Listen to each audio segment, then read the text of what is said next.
These pill bottles are real handy for storing seeds, small parts in the shop. These child-proof caps can be a real nuisance, especially as you get older.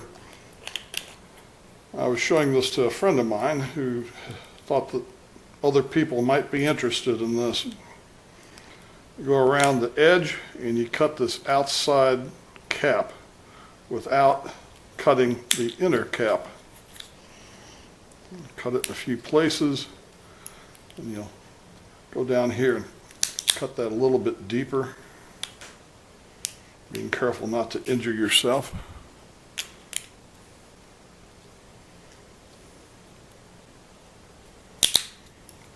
Take a screwdriver,